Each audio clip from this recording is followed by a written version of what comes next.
Tip number 1 is to use charity shops. For me, this is a no-brainer because so many people go and buy something new which costs a load of money, when in reality you could probably get it for so much cheaper at a charity shop, and it's a win-win because not only are you getting it cheaper, you're also contributing to the good work of a local charity. So, I mean, go down to your local high street, see what charity shops are available, and to be honest, you'll probably find some like designer stuff there. So if you're really into clothes or like you want some toys and you don't want to break the bank, definitely look into charity shops. And also that goes with car boot sales as well. So I don't know if they have them, I'm sure they have them in kind of other parts of the world as well. But in the UK, people sell junk that they've got lying around in their house from their car. And quite often you can get bargains. You can get old CDs, DVDs, books for like 50p, really, really cheap. So that can be a great place to look if you're looking for a bargain. Number 2 is to use own brand. So by own brand, I mean like supermarket own brand. So with a lot of these products and stuff, the branded products will be made in the same factory as the own brand. So as an example, if you were to get Heinz tomato ketchup, quite often the own supermarket that you're in will have their own version, which is a lot cheaper and tastes very, very similar. There's a lot of tests you can see on YouTube where people kind of test the own brand versus the branded, and quite often they can't even tell the difference.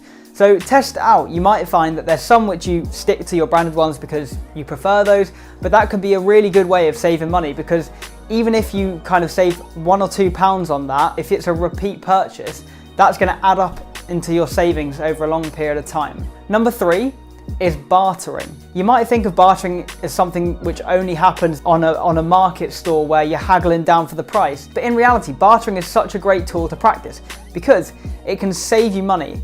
This is particularly essential if you're making a massive purchase.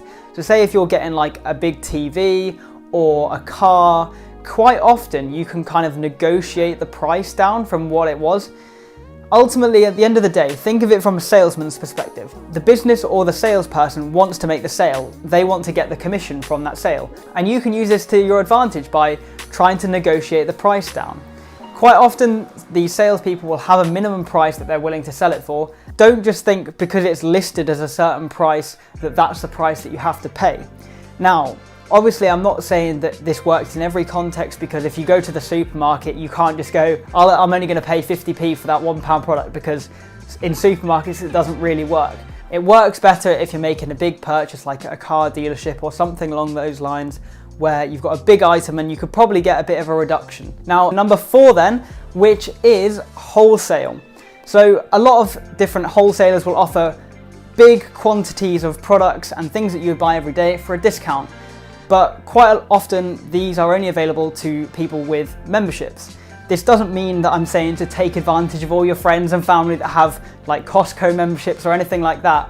But what I am saying is that you can use those wherever possible. It doesn't mean that you have to kind of only go to your friends who have Costco memberships and say, "Oh, can you take me to Costco? I really need to use your membership." Because clearly that's not a great way to keep communication with your families. But wherever it is possible, you may as well use it, especially for the big like bulk purchases like toilet roll or deodorant or toiletries and things like that. If you have that available to you, definitely take advantage. Number 5 is timing the supermarket. So again, I'm not sure how wide this goes, but definitely in the UK, in most supermarkets, they'll have like a reduced section where there'll be lots of food which is short on date and is going to expire soon. And so the price is dramatically reduced. Now, quite often they will have a very specific time period in which this food is reduced. If you can figure out which time this happens at, you can go to the supermarket, to the reduced aisle at that particular time and see if there's anything that you want. Now, quite often you can get some absolute bargain reductions. I've seen people get things for like 5 or 6 pence, which are worth a few pounds.